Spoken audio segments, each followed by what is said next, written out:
Welcome everybody to WayWORD Festival and virtually to Aberdeen. Thanks for being with us. WayWORD 2022 is brought to you by University of Aberdeen Word Centre for Creative Writing, with generous support, of course, from Creative Scotland, Aberdeen City Council, and as well as, of course, the University of Aberdeen itself. My name's Alan Warner. I'm a novelist and I teach creative writing at the University of Aberdeen, and it's with real pleasure. We're very lucky today to be able to talk to Douglas Stuart. The format's very simple. I'll talk for a little while and then we'll bring in Douglas and he's going to do some readings. Obviously we can't do a questions situation the way we normally would, but luckily we have some excellent questions that some of you have forwarded to us. So as well as my own questions, I'll be able to put these questions to Douglas as well.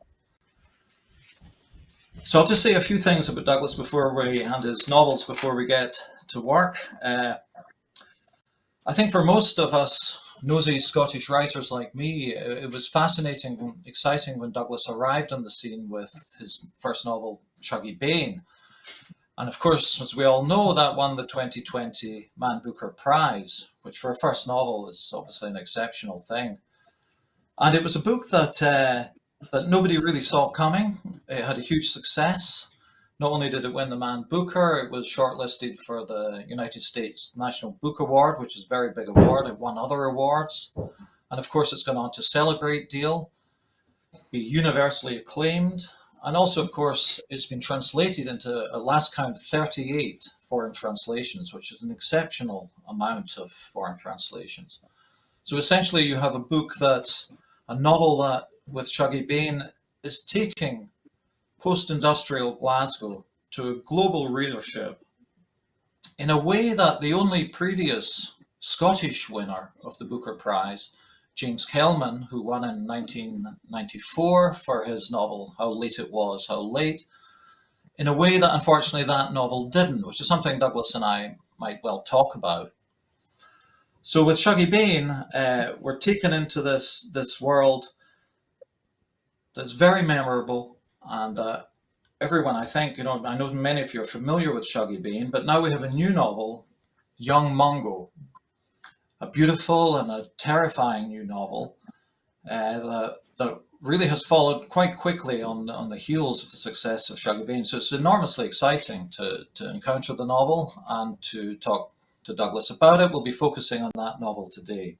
It's a novel that in many ways follows similar emotional ground and dramatic ground as Shuggie Bain, a novel dealing with Mungo, who's 15 years old, living in a Glasgow housing estate, and who goes on a fishing trip with two older men. And there's a huge dramatic sweep to this novel, and also a murderous dramatic quality to it. And when I say murderous without plot spoiling, I mean literally murderous, that takes the novel in some ways into crime fiction genre, but at the same time, this, like Shuggie Bain, this is a novel with huge sensitivity and huge understanding of young love, of being young, of discovering your sexuality, not just discovering it, exploring it at that age. And it's a novel that really does push limits and shock, but at the same time it's wondrously sensitive, full of absolute delights, linguistic invention, and humor as well. And it's not just darkness, there's celebration in this novel. Celebration of love, and celebration also of unconditional love. Much like Shuggie Bain, Murdo has unconditional love for his own mother, deeply flawed though she is. And that's very sensitively and imaginatively examined in the novel. It's a complex novel with lots of characters. But at the same time, the celebration also probably involves community.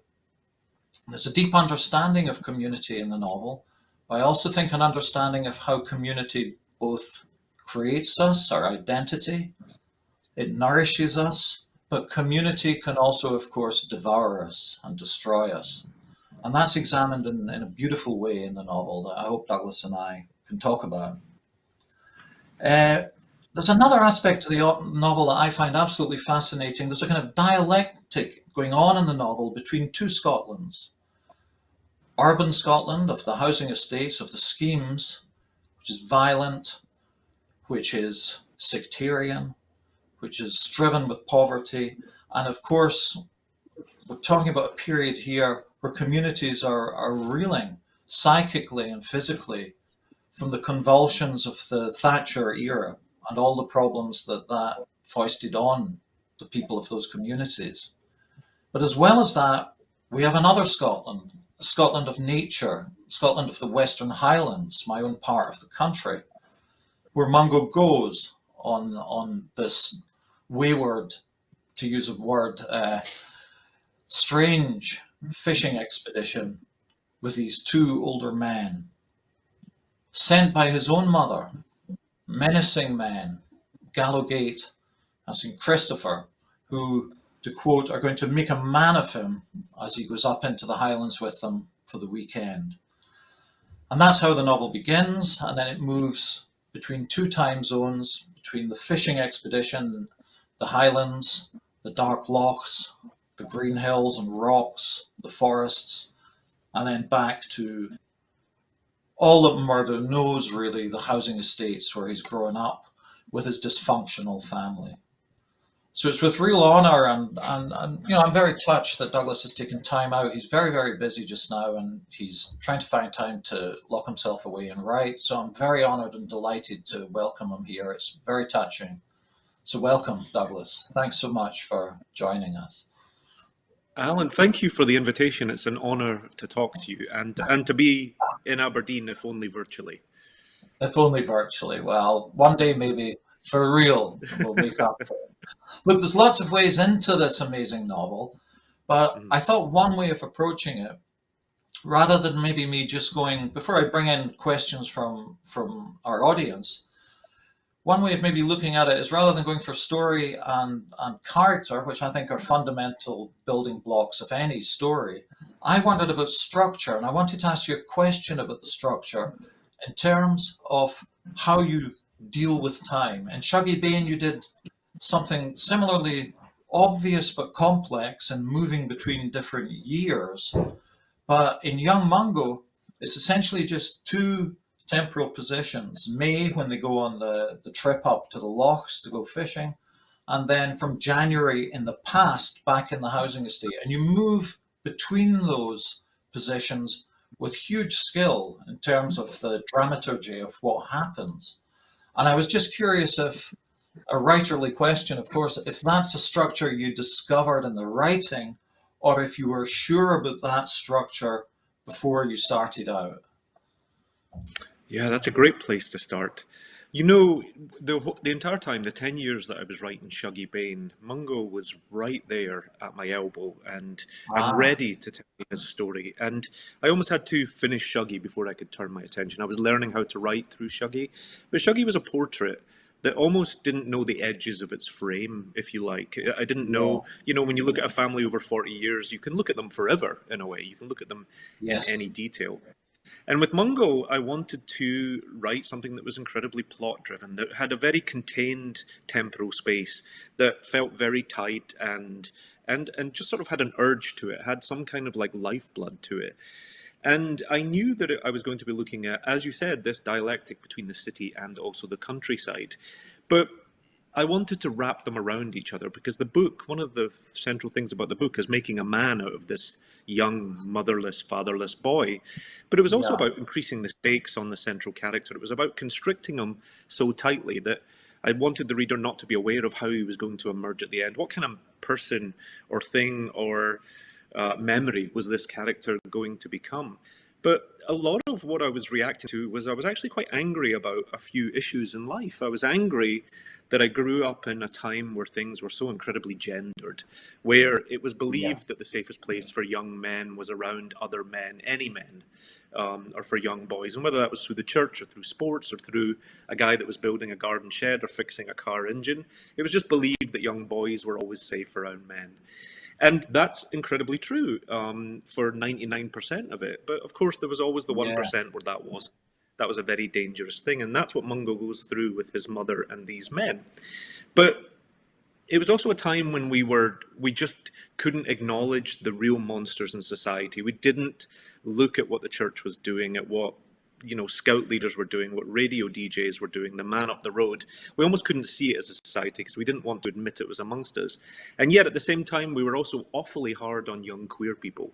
We really sort of called them monsters, and we said that they were perverts, and any young queer person that was going to grow up to be an adult, why would you want to be that way? Why would you want to be that? And so I wanted to use the two timelines to sort of contrast that. This beautiful first love that James and Mungo have, this discovery of bodies, this discovery of intimacy, this sort of intimacy wrapped in a little bit of boyish roughhousing and violence, and then to show that against real violence, real sexual violence, real terror, real monsters.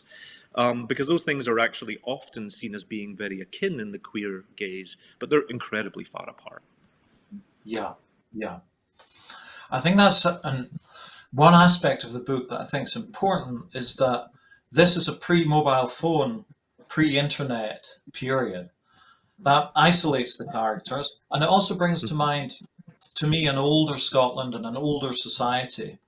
I think one hesitates to say how it was and how difficult it was, because for many people this is still going on both in Britain and throughout the world.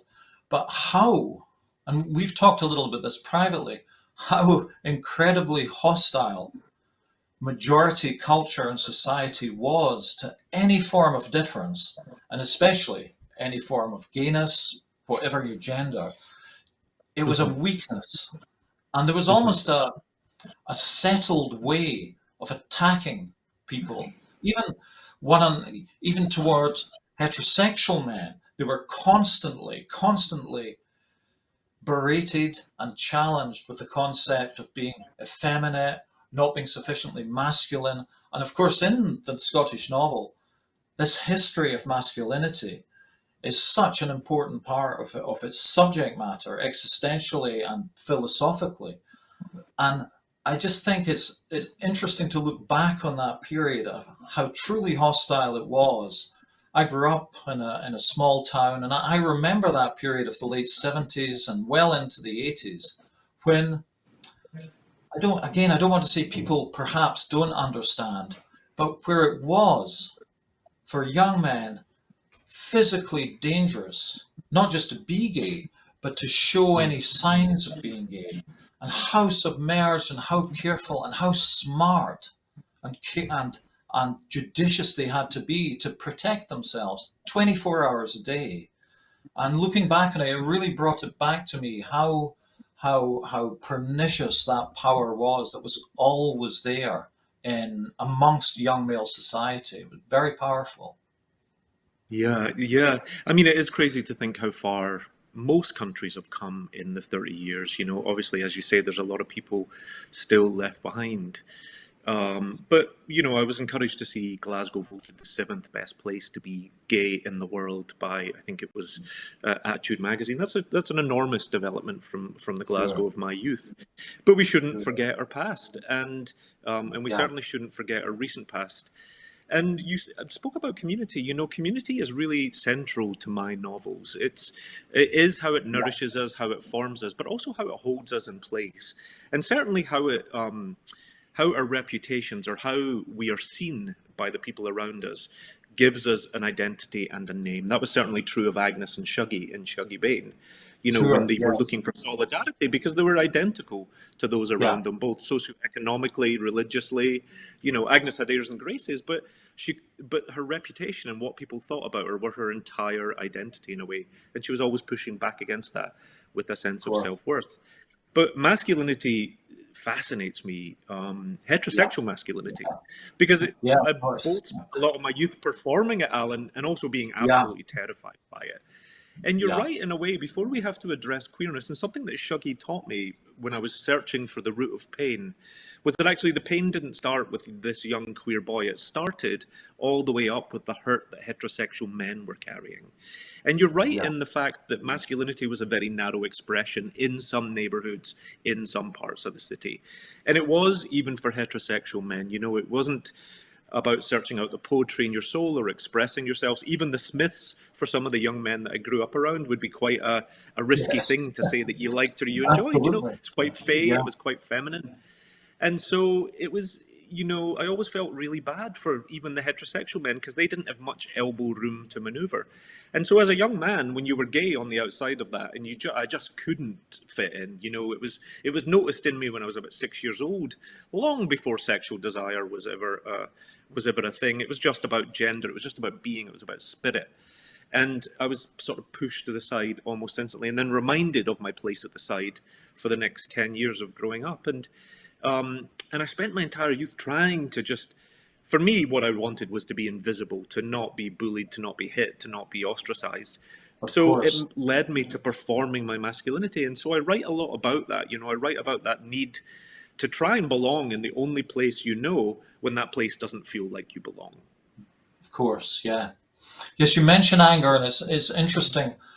Is anger an energy? Yeah, yes, of course it is in creativity. And I wondered, do you see, in fact, there's a question here we can come to later about that. Do you see yourself exploring as a writer those forms of anger in the future, or would new forms of anger that you want to explore appear?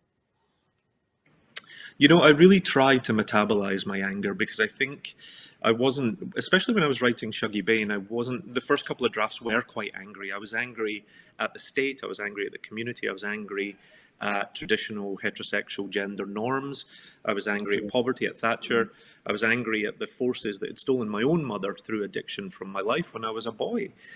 And I felt, rereading the first drafts, that people would be turned off by my anger in a way that I couldn't further the argument because I was so busy furthering an argument.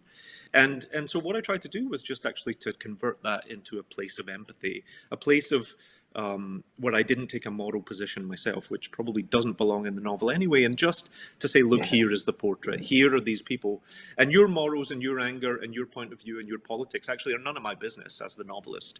But I just want you to present you with Agnes and Shuggie, and hopefully alter you by the time you come out the end. And so I tried to do that. I often start in a place of of real sort of angry, and then I have to, through the writing, to turn that into something that includes more people, because like many great Scottish novelists, I want my writing to be something that says, you know, come in to me, come here to me, and let's talk yeah, about this together. I don't want people to feel sort of turned off by my own political point of view.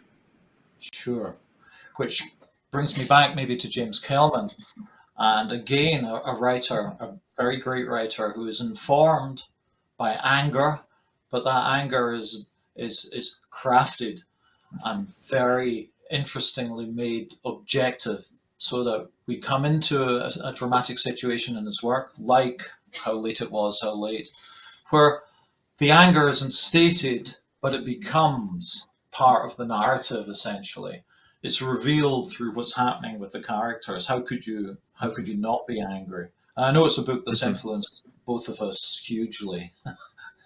Hugely, yeah. I certainly wouldn't be here without Kelman. I wouldn't be here without you, or with Welsh, or without all the writers that sort of really seriously. I wouldn't be able to. But not only just in terms of the courage and the encouragement to write the Scottish working class experience on the page, but also for the things that you do with language. Morven Yeah, Caller was really influential to me in explaining quite complicated things and quite beautifully and quite simply, using language that was really accessible. I think often about how you use color in the book and how you paint such a portrait there. But yeah, Kelman and his oh, anger thanks. taught me a lot, and it's quite a difficult thing to navigate the personal and the political, because in a way, Agnes Bain and Mungo Hamilton are enormously political figures, and yet they have no political agency. They have no voice to express that. One is a single mother in the East End, one is a young gay boy ostracized by the community around him. And yet they were born political. They were born these like hot buttons that sort of talk Yeah, about the nation and talk about the movement. And yet all they're really trying to do is live their personal lives. And so as a writer, it's quite interesting to navigate that, because you're there was times where you could have Agnes go to the miners' strikes and really take a position. And then I thought, actually, that's not her story. She's a woman, and her story is much more interior. She's a single mother. She isn't married to a miner. She isn't all these other things. And so it was, and really why for me she was interesting to write about is because she'd been denied, in a way, a historical voice. She'd Sure. been denied her sort of place in the papers, as you will. And so I loved that sort of talking about the political through the very intimate, the very personal. Of course. Well, thanks for what you say about Marvin. And before we hear you read, uh, it would be maybe just to go back to that, another question about being alone. I remember with my first novel, Morven Collar, and I wondered with Shuggie Bain, when you have that manuscript together, when you've worked and crafted at it, isn't there still a huge feeling before other people have seen it of loneliness, of a sense of this can't possibly work, this can't possibly be any good because I wrote it? And that's what I carry with me still, my incredible sense of doubt, my incredible lack of confidence that there was any worth whatsoever in this thing that I'd worked so hard on for so long. And I think for first time novelists, I think that's a very universal experience. Or did you feel that? Oh, absolutely. I think it is a Yeah. universal experience. And for me, what compounded my feelings of that is I felt like I didn't have permission to write because Yeah. I was a young man who hadn't read until I was a young man. I didn't really read as a kid because Sure. books weren't at home, they weren't in my community. And so I only started Sure. reading about 18. And then I went and had a very traditional Scottish education in textiles. People know me as a Sure. fashion designer in New York, but actually I'm a knitter, Alan, is what I do. I have 2 degrees in knitting. And so, and so that's really what I did. It was a very sort of artistic, very Scottish, very employable trade. And so for me, for the 10 years that I wrote Shuggie, he was actually finished several years before I could give myself permission to share it. But for the 10 Sure. years, I didn't have any writer's education. I didn't have a circle of writer friends. I didn't know any writers. And so Sure. I was bargaining with myself the whole time about you can do this, you are allowed to do this, Sure. and that isolation was a lot to bear actually. And in fact, you'd spoken about Mungo coming quite soon after Shuggie, but I had written Mungo also in that isolation, which thankfully Yeah. I had Yeah. done in a way because the Booker is quite a silencing pressure. There's so much that comes with winning something like the Booker that it's hard to pick up a pen some days now, because it's a I different can kind of imagine. pressure. Yeah. But I Yeah. began Shuggie in 2008, and then I began Mungo in 2017, and I didn't publish Shuggie Okay. until Okay. 2020. And so I was Yeah. already sort of building a head of steam in a way because I was waiting to give myself permission.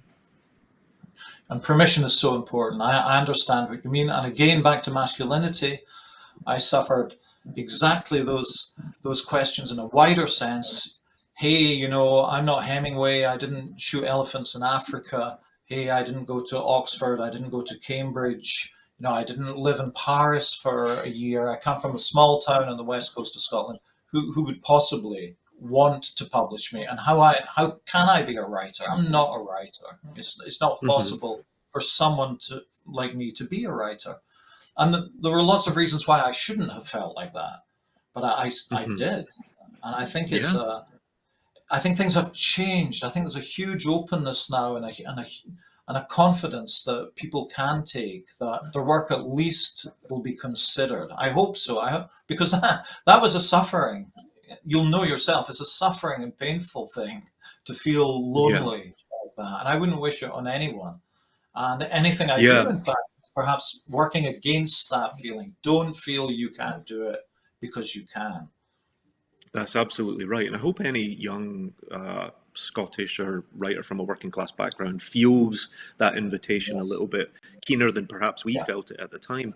But anybody that lived, you mentioned James Kelman at the beginning, anyone that lived and was interested in books that had a similar background to James Kelman and lived through his experience would have been silenced by that Of course. because um, it was so I don't know. It was so dismissive of Yeah. voices from anywhere outside the literary bubble, and we all Yeah. took that personally, I think. And it's good to see that the culture has moved on, but James moved that culture for us. that's everyone always sort of says about Shuggie and how well received he was, but it wouldn't have been well received if James hadn't kicked those doors open for us, for Yeah, me, for many like us. And even yeah, still today, I'm in rooms and you do have readers that say to you, but do we need to be looking at poverty? Do we need to be doing that? Because there's still a resistance that literature shouldn't be looking at these lives, and people say real lives, but all lives are real. It's not, a working class life or a life dealing with poverty isn't more real than any other. It's just that life for that character. But they yeah. think still, you still see it. I still feel it anyway, that people think literature should be for gilded lives. That it's not valid experience, that somehow the existential life people in poverty are living is somehow lesser than the existential life anyone else is living. And Kelman, of course, came across that barrier. Even when he won the Booker Prize, he was still Yeah, called an illiterate savage by one of the that's right. leading cultural critics, and he just won the Booker, but he was still illiterate. So Yeah. those underlying powers are still at work, I think. Yeah, and readers uphold them sometimes. I mean, I want to say it's not just the establishment. I think it's why it's important that we all read broadly. But I do sometimes get the response of why is Douglas Stuart making us look at this as though, these lives are not worthy of our time. And one of the things I wanted to do with Shuggie Bain was to show that grand lives can happen on a small working class scale. Agnes is quite a grand character. She believes herself to be Elizabeth Taylor stuck in the East End of Glasgow. She Yes, has ambition, dreams. fantastic. She's a technicolor character, and Yeah, she's hopefully as alive as any other character in any yeah. grand sort of classic British novel. But I still do get sometimes that sort of people a little bit mad at me that I would make people look at that closely at working class lives. Working class characters have philosophical thoughts as well. They're Hmm. just not Oxford Dons, but they still have philosophical thoughts. Of course, On and that, urgent life. Yeah, yeah, would it be yeah. possible to hear some of that section and when Murdo goes up towards the loch with Gallowgate and St. Christopher? Yeah, absolutely. And Thanks, so, Douglas. as we spoke Read about, away. Then. yeah, well, I'll just set it up a little. But as we Yeah, spoke about, Mungo is a young man who's been sent to the north of Scotland, the unnamed part of Scotland in the book, in order to make a man out of him. And it's the first time that this inner city kid has been outside of Glasgow, really. They crossed a dim clearing in single file. Gallowgate squatted. He took the time to show Mungo what stinging nettles looked like, and when they came upon an ocean of the plants, he hoisted the bare-legged boy onto his back. Gallowgate charged through the undergrowth like a saddled mule. He whinnied as his Jocelyn shook gurgling laughter from Mungo. The more Mungo laughed, the harder Gallowgate cantered, until Mungo's shrieks echoed off the thick canopy, and Gallowgate was panting heavily. It had felt strange at first to wrap his bare legs around Gallowgate's waist, but he felt safe upon the man's back. As Gallowgate put him down again, he rubbed the chill from Mungo's shin bones, and Mungo wondered if he had read the man wrong. Mungo glanced up the path, but he couldn't see or hear St. Christopher behind them any more. Gallowgate didn't seem concerned.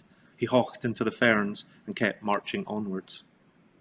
The sun was dipping behind the hills by the time they reached the loch side. After the confines of the forest, the loch suddenly opened up and it was almost too expansive for Mungo to take in. He stumbled down to the shoreline. The day was drawing in the last of her colours, and as the softest violets and apricots bled away into the horizon, he was sad to have not arrived sooner. Mungo tilted his head back and walked in a circle. The sky above him was a darkening blue, smeared with faint streaks of lemon. He hadn't known that the sky could hold so many hues, or he hadn't paid it any mind before. Did anyone in Glasgow look up?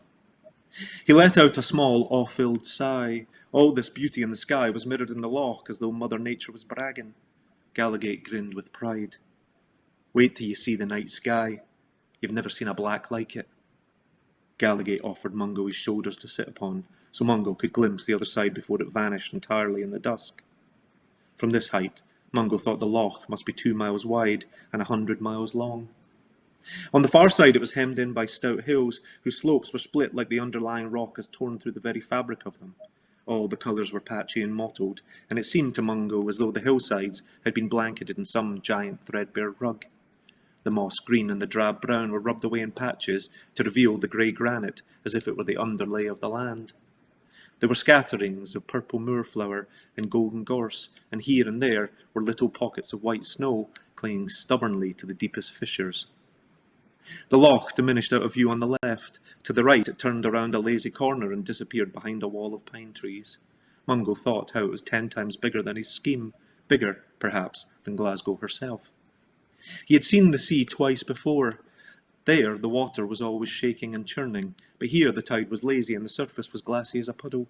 Nothing moved except for the buzz of black midges that swarmed low and excited a ripple of hungry fish. The loch looked colder and deeper than he could say. It looked sad, like it had been forgotten, quiet, like it kept its secrets. Gallagate lowered the boy. He rubbed his hands over Mungo's cold back and then hurried across the broken rocks that lined the shore. Tucked into a moss-covered slope was a pile of rough-hewn boulders that vaguely resembled a bothy. They were parallel walls, and Mungo could still make out the crumpled doorway in the gabled far end. Outside the bothy was a fire pit and a semicircle of large boulders for sitting on. Thick, biting midges thrummed in the shadows. "You'll get used to them," said Gallagate, handing the boy a large dock leaf. "Rub your legs with this and you'll be all right." Mungo rubbed at his bare legs until they turned green and slick with chlorophyll. The biting flies seemed undeterred. St. Christopher hobbled out to the tree line. He plonked himself down by the loch side and dunked his feet in the icy water. With his angular bones and his grey tweeds, he was just another rock on the shoreline. Gallagate marshalled the setup of camp around the stone fire ring. He took off his trendy nylon bomber, and the knees of his Italian denim were soon damp as he unpacked the pile of plastic bags. From the backpack he unfurled 2 thin-looking tents. The 2-man tent he erected inside the abandoned bothy. The smaller tent he staked across the far side of the camp, on a bed of dry shingle, almost as far away from the other as possible. Mungo helped drive the curved metal pegs into the ground with the flinty rock. "Shouldn't the tents be closer together?" Gallagate looked at the boy and he shook his head. It seemed he had meant it to be a friendly smile, but it was without warmth, and Mungo thought he saw a flash of menace cross his thin lips. Perhaps, like Hamish, he didn't like for his authority to be questioned. "No, better to be far frae the fire," Gallagate said. He went back to pulling the guy line tight. He strummed it to check its tension. "Don't you want to see the stars?" "Thank you." Thank you, Doug. There's an appreciative dog barking in the background, but that's just New York for you, Alan. So they should. Barking mad. Beautiful. In fact, I wanted to talk to you a bit about Gallagate St. Christopher, because I found myself as a reader both fascinated and appalled, and you play a fantastic, skillful game in making them both ambiguous characters to begin with, that we're really not sure exactly where they stand and where they're coming from. Similar to Murdo, of course, he doesn't know either what he's been let loose into, and the horror of that. But they must have been difficult characters to write. I mean, they're brilliantly, brilliantly portrayed. We can see them. We know these guys. Basically, Glasgow Soaks, Glasgow Alkies. I feel I know these guys. But that ambiguity you kept around them was beautifully managed and handled, both of them. And of course, their fate awaits them.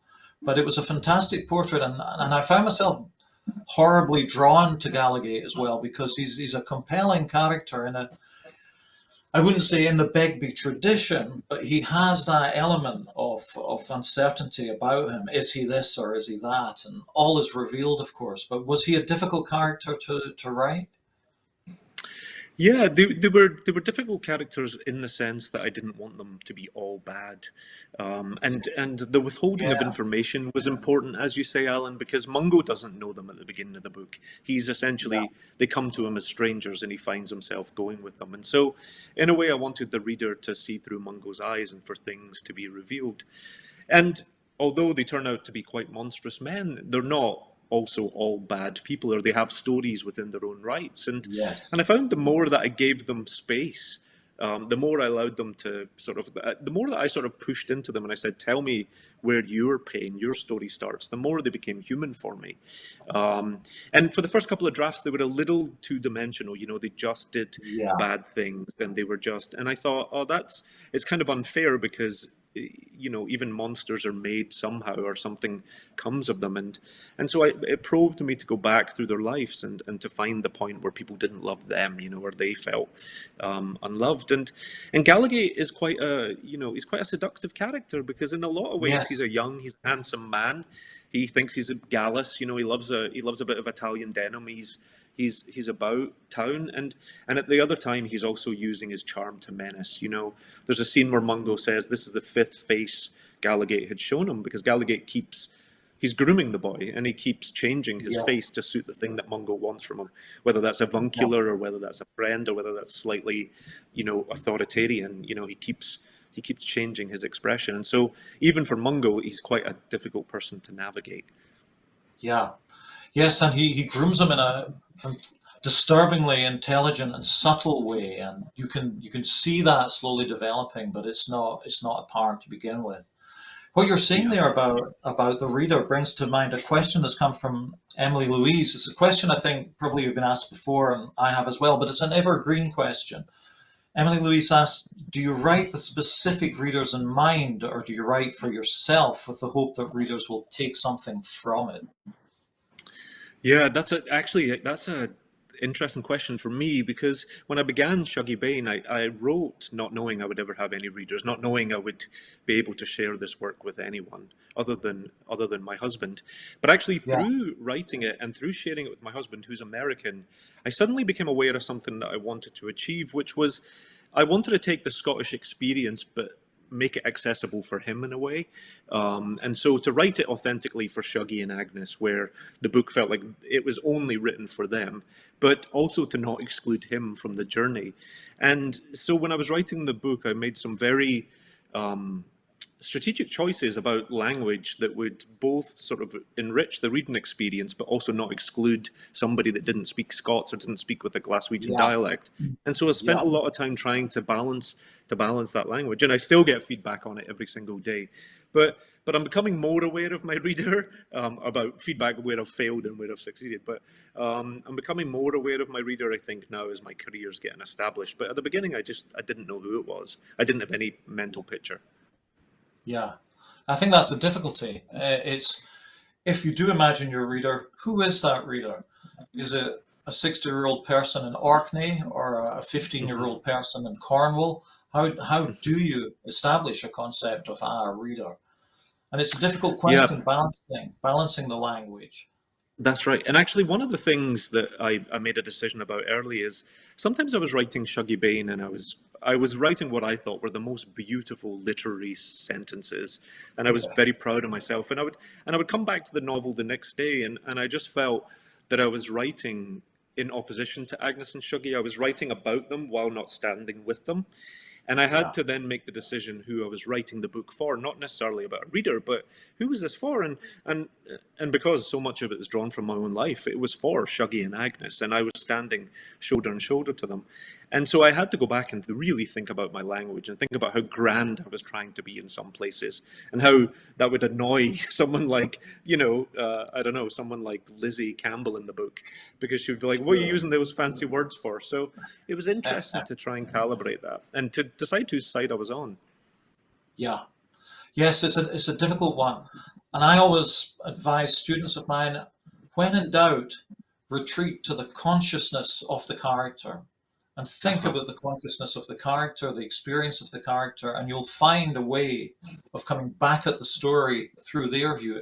By that, I don't mean you have to be in a first person, not at all. In the Hmm. third person mode, you can still consider the consciousness of the character and what they would be experiencing and the language and interiority that they would be experiencing it in.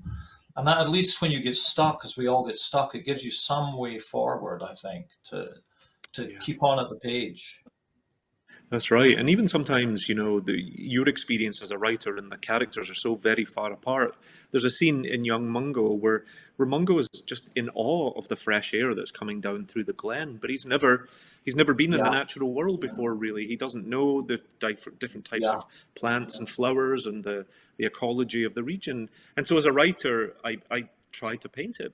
But you also say, but to Mungo, it just smelled like magic. It just smelled yeah. fresh and green and gorgeous, and that was all it was. That's how he could think about it. Yeah, that's a great example of going back to the consciousness of the character and actually discovering story within that consciousness, how Mungo would interpret those surroundings. And it was beautiful the way you played with the landscape, but you never romanticized the landscape or pretended the landscape was going to transform him in some permanent way. It was just there, a new environment for Mungo to be in, which I thought was beautifully handled. I don't know if you Yeah, intended thank you. that. Yeah, I think as Scottish writers, we're always it's very tempting to romanticize the Scottish wilderness, and it's a very romantic Yeah, place full of heroes and beautiful scenery. But actually, for me as a young Glaswegian, it was quite terrifying. It was yes, endless, and it was isolating, and it was lonely, and there was yeah, violence, and there was danger there. And I remember the first time my big brother actually took me to the Scottish. I think we only went to the hills of Dumbarton. I don't know where we went, but we didn't go far. He had an orange Capri. We drove north out of the city. We were about 16, and we had intentions of camping outside the city. And what he actually did was he pulled over in a lay-by, and we pitched the tent just next to the car. So even that trepidation we had with the wilderness, because there was also aye. there was socioeconomic barriers, but there were also psychological barriers. Why would you climb a don't hill? What joy is there? Yeah. So don't wander too far from the Capri at any don't time. wander too far from the path. And so I try to bring that to Mungo's experience, that fear, that Yeah. unknown. Well, nature is also hostile. The Scottish Highlands can kill you in 24 hours. So That's right. it's ambiguous, much like the characters Mungo are stuck with are ambiguous. So are the surroundings. They can be hostile. And you conveyed that beautifully as well, the discomfort and the non-romantic side of nature's supposed unquestioned benefits, which I've always questioned myself. It seems you and I like to cover the countryside with dismembered corpses and other forms of Yeah. atrocity. Yeah. And in fact, Yeah. there's probably a little bit of influence of Morven in Mungo, when with taking the body up the hillside. Um, Yes, possibly, but there's always room for chaos. Well, look, time is marching on, and I want to just. It would be lovely to hear you read again, and maybe to think the second reading you wanted to do deals with that tender, loving side that's in the book, and Mungo's capacity for love, especially for his mother and for his sister, and wonderfully, we haven't really had time to talk about Hamish and Jodie, but all those forms of love that are around him, as well as romantic love. And this is just a nice section that I think illustrates the centrality of love and the questions around love that are contained in the book. So I'll allow you to do another solo spot if you would, if that's okay. Thank you, Alan. Yeah, it's Mungo has a slightly older sister. He has two siblings, but his sister Jodie is only about a year older than him, and she loves him very deeply. And she has a very bright future. She's going to go away and be a marine biologist. She's going to run a country one day. She's so capable. But she's worried about her little brother. She's worried about his masculinity, about his future. And they're curled up together on an armchair watching telly. Mungo's watching the telly, but Jodie's watching him. Mungo's capacity for love frustrated her. His loving wasn't selflessness, he simply couldn't help it. Momon needed so little and he produced too much so that it all seemed a horrible waste. It was a harvest no one had seeded, and it blossomed from a vine no one had tended. It should have withered years ago, like hers had, like Hamish's had. Yet Mungo had all this love to give, and it lay about him like ripened fruit, and nobody bothered to gather it up. Mrs. Campbell had once said Mungo's forgiveness was biblical, but Jodie didn't care much for the Bible. She thought it was stupid of him to be so easily exploited. She thought it was a little bit sad, a little bit weak. Her brother had all this love and forgiveness for an elfin wee woman who thought about herself first and last and in between. She was a terrible mother. Jodie didn't like to say that about another woman, but she was. She was terrible. Hamish knew it. Jodie knew it. She wondered when Mungo would too. Mungo sighed in a way that shook her bones. She could see the television reflected in his limpid irises. His pupils had expanded. His gaze was unfocused. I wish you would talk to me, Mungo. He answered her without looking at her. I talk to you every single day. No, I just wish you would tell me what you're feeling. Feeling? He thought about it for a moment and then he said, I'm hungry again, but I can't be bothered to get up. Jodie shoved him away from her. He was Moma's youngest boy, but he was also her confidant, her lady's maid, an errand boy. He was her one flattering mirror and her teenage diary, her electric blanket, her doormat.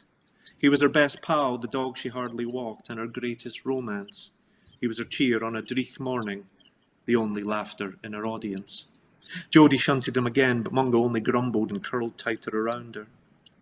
Her brother was her mother's minor moon, her warmest sun, and at the exact same time, a tiny satellite she'd forgotten about. He would orbit her for an eternity, even as she and then he broke into bits. Jodie flicked the tip of his nose. Sputnik. Shh, I'm watching this. Jodie ran her fingers through her brother's hair. Mungo smelled of a strange new deodorant, something animal and loud. It was the type of scent the boys in her year smothered themselves in. It was full of pheromones and held promises of a fight or a fingering. It didn't suit him. She sniffed the top of his head. Pack it in. He shifted like he was uncomfortable. As he slowly resettled beside her, he took great care to make sure he wasn't squashing her. Jodie thought about how Mungo had moulded himself so entirely around Moma, how she had formed him into the exact component piece that she had been missing, and now that she didn't need him anymore, he was stuck in this weird, specific shape. She wondered what lay ahead for her baby brother. What woman would love him now? She hoped for someone who would be grateful for his good looks and reticent ways, someone who would feel blessed by his quiet attention, who would take all his love and keep it safe. There would be girls who would want to mother him forever, who'd be reduced by the helpless dip of his eyes into some primitive need to cook and clean and care for him. There could be others who would exploit him, who would feel so low about themselves that they would see his love for them as weakness, something he should be punished for. Mungo's eyes came back into focus. He turned his head to meet her gaze. He frowned.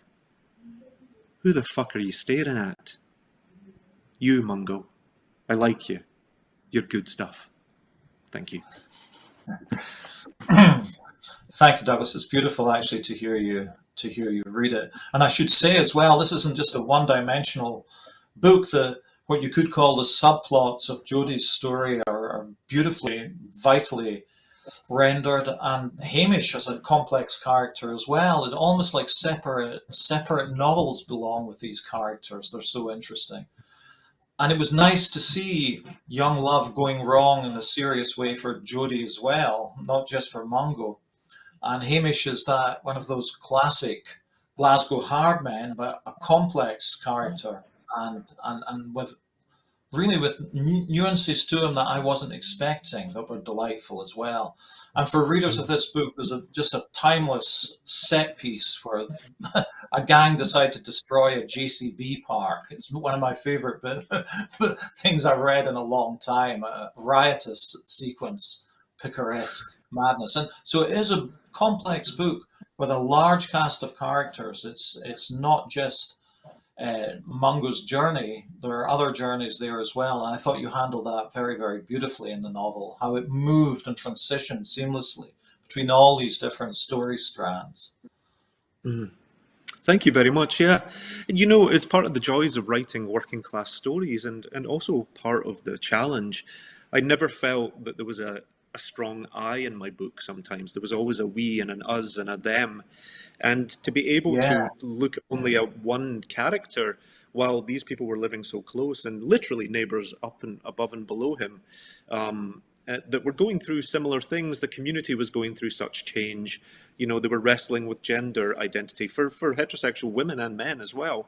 That I felt sure. like within Shuggie and also within Mungo, I could tell you more about the central characters if I allowed other people to tell it, rather than just Yeah. me as the author focusing my lens on them. And in fact, it was when I wrote the first draft of Young Mungo, there were two really key characters that I hadn't allowed space for.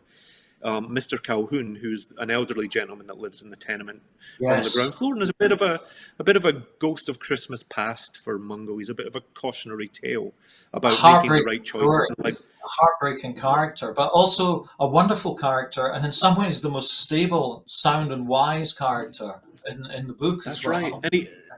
And he wasn't there in the first draft, Alan. And I Wow. realised if I was writing Wow. about invisible queer stories in our communities, they didn't just start in the 70s and 80s. There've been men Sure. and women there for hundreds of years who couldn't Sure. live their entire life, or had to make sacrificing choices. And Mr. Colquhoun came forward and said, I have to tell you about this. And turns out to be a Yeah. hero in the book. The same was Mrs. Campbell. And so allowing the community in was part of the joy of writing it. Yeah. Yeah, that comes across. He's a wonderful character, very, very moving, his story. And as you say, it takes us back to times even before the late 70s and early 80s and the hostility there to this historical persecution that's happened for people who just want to love and are prevented loving in their way. It was That's right. beautifully done. Well, I'm That's afraid right. time is marching on as usual, Douglas, and I know you've got to rush. One last question, if I could, that might raise a smile, and you have to be careful about it, from David. You are marooned on a desert island with one author. Who would you pick and why? Notice not Oh their my God. books, not their books, the author. Just the author. Oh God, that Yeah, is a good that's the question. trick. Actually, I think I can answer it quite easily. I would choose Tennessee Williams because I think he looks like a ton Wow. of fun. Yeah. And he might be a little bit chaotic. There might be, hopefully, we have a chest full of booze. But I think he A would good be just choice. a really, yeah, he'd be an interesting companion if you could only spend your time with one person. Never a I dull have a lot of moment in fondness. Tennessee. Never a dull moment. I have a fondness for Fantastic Tennessee. short stories. His short stories are not well known, but they're Yeah, I think absolutely they're right wonderful. behind me. They're so Yeah, incredible. And in fact, incredible. Yeah. his drama and plays play a lot of influence in my writing because I like the what Sure. characters reveal through dialogue and the purity of it and the discipline of it. And so I often spend Yeah, time with Tennessee or with Joe Orton or with Lynn Nottage, and just sure. looking at how they develop characters through Yeah. dialogue. Orton is strangely out of fashion, but I think he'll come back because he did such wonderful stuff. And his He dialogue, as you say, that delivery, each line delivers so much information as well. It's fantastic. and humor and pathos and sadness and everything at the Yeah, same time. And Alan Bennett as well. I mean, I spend a lot of time with his monologues. They're sure. they're real masterclasses in character, I think. We're Maybe talking Alan heads. Bennett would be a good one. If Tennessee's too busy for the desert island, I'd take Alan. Yeah, practical as ever. I think I would go for that guy, Bear Grylls, the survival guy. He would. He knows how to fish. He would get a good sea bass going or something. That's right.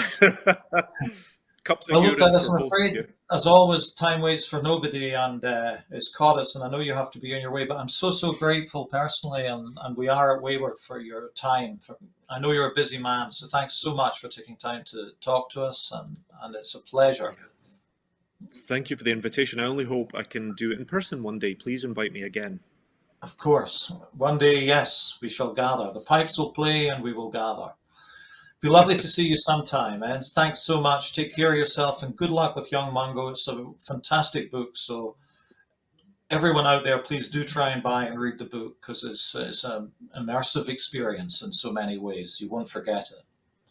Thank you, Douglas. Thank you so much. Take care of yourself. Don't work too hard, and we'll see you soon. Thank you. Thank you. Okay, everyone. It remains for me to thank some other people as well. Leslie Creer. If I could thank Leslie Creer, the wonderful BSL signer, who's been working today. Media services as well, who we've been in need of, Martin and Richard and John. The WayWORD team, Kirsty and our creative director, Dr. Helen Lynch. I won't say tireless, but tiring work. The WayWORD wouldn't exist without us, without her as a festival. It would easily exist without us. Creative Scotland, of course, for their generous funding. The School of Literature, Language, Music and Visual Culture.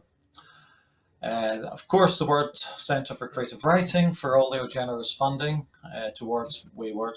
And last but not least, of course, all the dedicated students and young people and staff members who have worked so hard to program WayWORD and to bring WayWORD to you today. Thank you, thank you. Also, of course, to yourselves, I'm very grateful for your interest and for you making the effort to listen to Douglas today. It's been a pleasure. I hope you've enjoyed it. So please do look at the program, look at what else is on in WayWORD, and there's fantastic work there. So please do try and come along to some events. Thank you for your patience. Thank you for your indulgence, and goodbye. Thank you.